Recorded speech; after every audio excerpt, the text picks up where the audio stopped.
दोस्तों अगर आप भी रोहित शर्मा से बेहतर कप्तान विराट कोहली को मानते हैं तो वीडियो को लाइक जरूर कीजिएगा। दोस्तों इंग्लैंड के खिलाफ पहले टेस्ट के चौथे दिन रोहित शर्मा ने की बड़ी गलती, जिसकी वजह से लगभग जीता हुआ मैच भी भारत के हाथ से निकल गया। जी हाँ दोस्तों, अब भारत और इंग्लैंड के बीच खेले गए पहले टेस्ट मैच के अंदर भारतीय टीम को हार का सामना करना पड़ा है।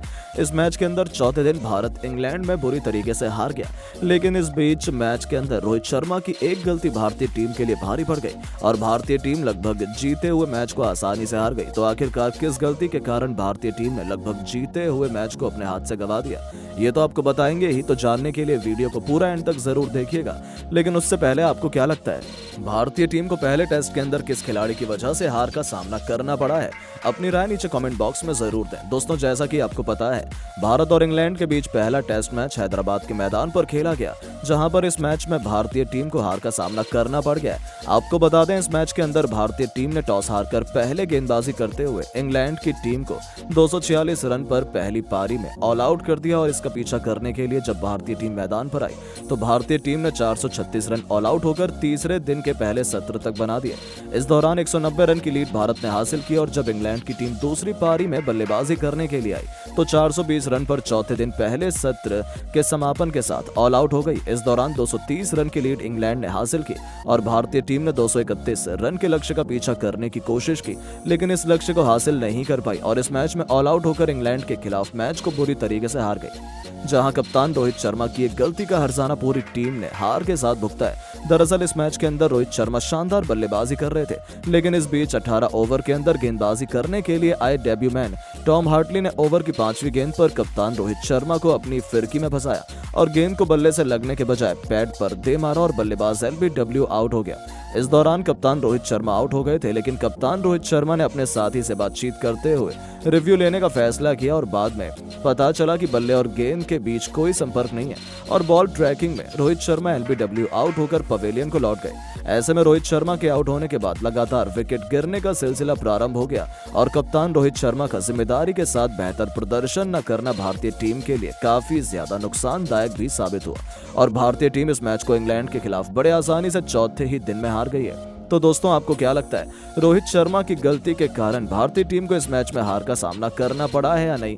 अपनी राय नीचे कमेंट बॉक्स में जरूर दें। तो इंडिया और इंग्लैंड के बीच हैदराबाद के मैदान पर एक ऐसा धड़कने बढ़ा देने वाला मुकाबला खेला गया जिसमें अंत तक यह कह पाना नामुमकिन था कि कौन सी टीम मारेगी बाजी। इस मुकाबले ने पिछले 100 साल के रिकॉर्ड को भी चकनाचूर कर दिया। जी हाँ दोस्तों, आपको बता दें, हैदराबाद के मैदान पर पहली पारी में इंग्लैंड को 246 रन पर समेटने के बाद टीम इंडिया ने 436 रन बनाए और 190 रनों की लीड इंग्लैंड पर हासिल की। इसके बाद जब इंग्लैंड तीसरी पारी में बल्लेबाजी करने उतरी तो उनके टॉप ऑर्डर को भारतीय टीम ने पूरे तरीके से नेस्तनाबूद कर दिया। इसके बाद तीसरे दिन ही जहां टीम इंडिया जीत का सपना सजा चुकी थी, लेकिन भारतीय टीम के खिलाफ इंग्लैंड के लिए मुश्किल घड़ी में उभरते हुए सितारे ऑली पॉप चैंपियन की तरह निकल कर आए और उन्होंने भारतीय गेंदबाजों की धज्जियां उड़ाते हुए अकेले दम पर पूरे मैच का रुख पलट दिया। इस खिलाड़ी ने लोन वॉरियर की तरह भारतीय सरजमी पर अपने इंटरनेशनल करियर का पहला शतक जड़ा और तीसरे दिन ही टीम इंडिया को जीत हासिल नहीं होने दी। अंत तक नाबाद रहते हुए उन्होंने इंग्लैंड को 126 रनों की लीड भारतीय टीम पर दिलवाई और इंग्लैंड को 77 ओवरों में 316 रन तक पहुंचा दिया, जहां वह 17 चौकों की बदौलत 148 रन बनाकर नाबाद रहे। इसके बाद चौथे दिन अपनी टीम को एक विशाल काय लीड दिलाने के लिए एक बार फिर से दोबारा से रेहान अहमद के साथ ओली पॉप मैदान में कदम रख चुके थे। शुरू से ही दोनों छोरों से टीम इंडिया की पिटाई हो रही थी, लेकिन बहुत जल्द टीम इंडिया की जबरदस्त वापसी करवाई। रोहित के सबसे बड़े हथियार जसप्रीत बुमराह ने उन्होंने रेहान अहमद को अपने जाल में फंसा लिया, जिनका आसान सा कैच विकेट के पीछे शिखर भरत ने लपका और आखिरकार इन दोनों के बीच की मजबूत साझेदारी का अंत हो चुका था, जहां रेहान अहमद 28 रन बनाकर पवेलियन लौटी और उनके रूप में इंग्लैंड को 7वां झटका लगा। उनके आउट होने के बाद अब मैदान में ओली पॉप का साथ निभाने के लिए टॉम हार्टले कदम रख चुके थे। टीम इंडिया की वापसी की एक नई उम्मीद जिंदा हो चुकी थी, लेकिन ओली पॉप को आउट करना अब सबसे जरूरी हो चुका था, क्योंकि अगले ही ओवर में उन्होंने एक और सिंगल लेकर इंग्लैंड को भारत पर 150 रनों की लीड दिलवा दी। उनके द्वारा बनाया गया एक रन टीम इंडिया की हार की तरफ धकेल रहा था। इंग्लैंड ने देखते ही देखते 400 रनों का आंकड़ा पार कर लिया, लेकिन इसके बाद ज्यादा देर तक इंग्लैंड के बल्लेबाज बैटिंग नहीं कर पाए। 34 रन बनाकर खेल रहे टॉम हार्टले को अश्विन ने क्लीन बोल्ड कर दिया। बल्लेबाजी करने उतरे मार्कवुड को जडेजा ने खाता भी नहीं खोलने दिया। यहाँ तक कि अपने दोहरे शतक के बेहद करीब पहुंचकर ओली पॉप भी गलती कर बैठे। उन्होंने बुमराह ने क्लीन बोल्ड कर पूरी की पूरी इंग्लैंड को 420 रनों पर ऑल आउट कर दिया, जहां ओली पॉप ने 21 चौकों की बदौलत 196 रन बनाए थे। उनकी धाकड़ बल्लेबाजी के दम पर टीम इंडिया को 231 रनों का लक्ष्य हासिल हुआ, जिसका पीछा करने रोहित और यशस्वी की तूफानी जोड़ी मैदान में उतरी और फिर ऐसा तूफान आया जिसमें इंग्लैंड के गेंदबाज तो हवा हो गए। कप्तान हिटमैन शर्मा ने उतरते ही चौकों की झड़ी लगानी शुरू कर दी और एक के बाद इंग्लैंड के सभी गेंदबाजों की कुटाई करते हुए उन्होंने अकेले दम पर टीम इंडिया का पलड़ा इस मुकाबले में बहुत भारी कर दिया। उनका बखूबी साथ यशस्वी जायसवाल निभा रहे थे। दोनों तरफ से इंग्लिश गेंदबाजों की खूब पिटाई हुई। हालांकि यशस्वी एक बार फिर जल्दबाजी कर बैठे। 15 रन बना चुके यशस्वी को टॉम हार्टले ने अपना शिकार बनाया और फिर उनके साथ बल्लेबाजी करने उतरे गिल को हार्टले ने खाता भी नहीं खोलने दिया और 3 गेंदों के भीतर भी टीम इंडिया ने अपने 2 सबसे बड़े बल्लेबाजों को गवा दिया। भारतीय टीम मुसीबत में फंस चुकी थी। हालांकि कप्तान रोहित के साथ मिलकर राहुल ने भारतीय टीम को 50 रनों के पार पहुंचाया। टीम इंडिया को दोनों मजबूत स्थिति में ला रहे थे। हालांकि कप्तान रोहित भी केवल 39 रन बनाकर टॉम हार्टले का शिकार हो गए। उन्होंने 7 चौके भी लगाए थे। कप्तान के आउट होने के बाद मैनेजमेंट ने नई चाल चली। उन्होंने अक्षर पटेल को बल्लेबाजी में भेज दिया। फिर राहुल और अक्षर ने संभलकर भारतीय पारी को आगे बढ़ाना शुरू किया और टी ब्रेक तक इंग्लैंड को कोई और सफलता हासिल नहीं होने दी। उनकी बल्लेबाजी के दम पर 29 ओवर में टीम इंडिया ने 95 रन बना लिए थे। जीत के लिए मुश्किल से अब हमें 135 रनों की जरूरत थी। टी ब्रेक के बाद एक बार फिर ये दोनों मैदान में टीम इंडिया की जीत के लिए उतर चुके थे, लेकिन भारत की रणनीति ज्यादा लंबी नहीं चली। टी के बाद पहले ओवर में टॉम हार्टले ने अक्षर पटेल का शिकार कर टीम इंडिया को मुश्किल में फंसा दिया। जहां अक्षर पटेल ने उन्होंने आसान सा कॉट एंड बोल्ड किया और अक्षर 42 गेंद पर 17 रन बनाकर पवेलियन की शोभा बढ़ाने लौटे और गरीबी में आटा गीला। पूरी दुनिया तो उस वक्त हैरान रह गई जब दूसरे छोर पर मौजूद केएल राहुल भी जो रूट की फिरकी का शिकार हो गए। इंग्लैंड के स्पिन गेंदबाज ने भारत के टॉप ऑर्डर को पूरे तरीके से चकनाचूर कर दिया। जहां राहुल केवल 22 रन बनाकर पवेलियन लौटे और 107 रनों के स्कोर पर टीम इंडिया ने अपने 5 बल्लेबाजों को खो दिया। अब नैयर के साथ सर जडेजा पर टीम इंडिया की नैया पार लगाने की जिम्मेदारी आ चुकी थी। मैच बराबरी पर खड़ा था, जहां इन दोनों के लिए रन बनाना आसान नहीं था। यहाँ तक कि सर जडेजा भी सिंगल चुराने के चक्कर में केवल 2 रन बनाकर रन आउट हो गए। ऐसा लगा कि भारतीय टीम हार जाएगी, लेकिन भारत के हौसले बुलंद थे और यहाँ तक कि अय्यर भी 13 रन बनाकर चलते बने। फिर कुछ ऐसा हो गया जिसकी उम्मीद शायद किसी को नहीं थी।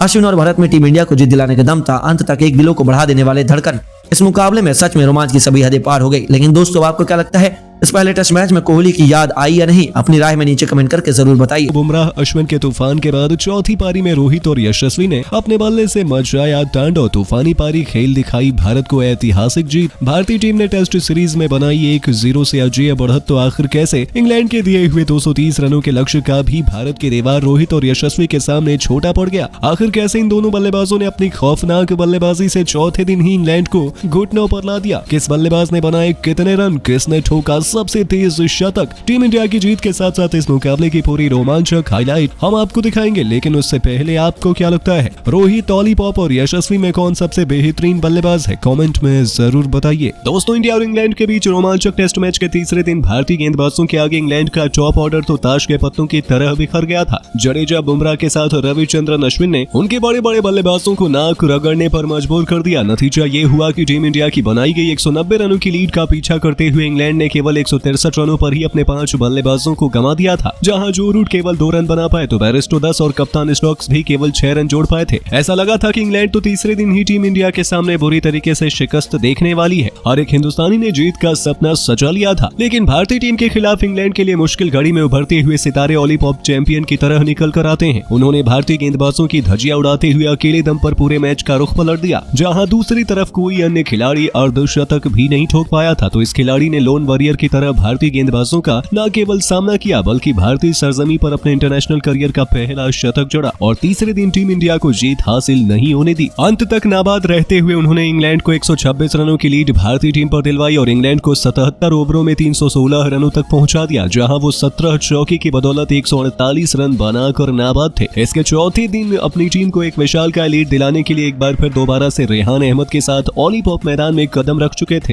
पहले ओवर से ही कप्तान रोहित के इरादे जल्द से जल्द इन्हें आउट करने पर टिकी हुई थी, लेकिन लॉलीपॉप तो इतिहास के रचने के इरादे से ही आए थे। 79वां ओवर लेकर आए बुमराह की दूसरी ही गेंद पर लॉलीपॉप ने सिंगल लेकर अपने 150 रनों का निजी आंकड़ा पूरा किया। उन्हें आउट कर पाना किसी भी भारतीय गेंदबाज के बस की बात नहीं थी। खासतौर पर बुमराह को तो उन्होंने आड़े हाथों लिया और 81वें ओवर में बुमराह के खिलाफ बेहतरीन चौका जड़कर उन्होंने टीम इंडिया के पसीने छुड़ाने शुरू कर दिए थे। तो वहीं रविंद्र जडेजा को भी उन्होंने नहीं छोड़ा। उनके बाद रेहान अहमद ने भी अपने हाथ खोलने शुरू कर दिए थे। जडेजा को चौके के लिए मारकर उन्होंने अपनी टीम को एक बेहद मजबूत स्थिति में पहुंचा दिया था। अब जहां दोनों छोरों से टीम इंडिया की पिटाई हो रही थी, लेकिन बहुत जल्दी टीम इंडिया की जबरदस्त वापसी करवाई रोहित शर्मा के सबसे बड़े हथियार जसप्रीत बुमराह ने। अगले ही ओवर में रेहान अहमद को अपने जाल में फंसा लिया, जिनके आसान सा कैच विकेट के पीछे श्रीकर भरत ने लपका और आखिरकार इन दोनों के बीच की मजबूत साझेदारी का अंत हो चुका था। जहां रेहान 28 रन बनाकर पवेलियन चले गए और उनके रूप में इंग्लैंड को 7वां झटका लगता है। उनके आउट होने के बाद अब मैदान में लॉलीपॉप का साथ निभाने के लिए टॉम हार्टले कदम रख चुके थे। टीम इंडिया की वापसी की एक नई उम्मीद जिंदा हो चुकी थी, लेकिन लॉलीपॉप को आउट करना अब सबसे जरूरी हो चुका था, क्योंकि अगले ही ओवर में उन्होंने एक और सिंगल लेकर इंग्लैंड को भारत पर 150 रनों की लीड दिलवा दी थी। उनके द्वारा बनाया गया एक रन टीम इंडिया को हार की तरफ धकेल रहा था। यही डर कप्तान रोहित शर्मा के साथ करोड़ों भारतीयों को सता रहा था। रोहित अपने सभी गेंदबाजों का इस्तेमाल कर रहे थे। पेस डिपार्टमेंट के बाद उन्होंने स्पिन गेंदबाजों का रुख किया। रविंद्र जडेजा को उन्होंने गेंदबाजी में बुला लिया था, लेकिन उसका भी कुछ खास असर लॉलीपॉप पर पड़ता नहीं दिख रहा था। पूरे स्टेडियम में सन्नाटा छाया हुआ था। हालांकि गेंदबाजों को पिच से अच्छी खासी स्पिन मिल रही थी। ऐसा लग रहा था हर गेंदबाज पर ये बल्लेबाज अब बस अभी आउट हो जाएगा, लेकिन अंत में किस्मत लॉलीपॉप का ही साथ देती थी। यहाँ तक कि दूसरे छोर से हार्टले भी चट्टान की तरह मैदान में डटकर बल्लेबाजी करने लगे थे।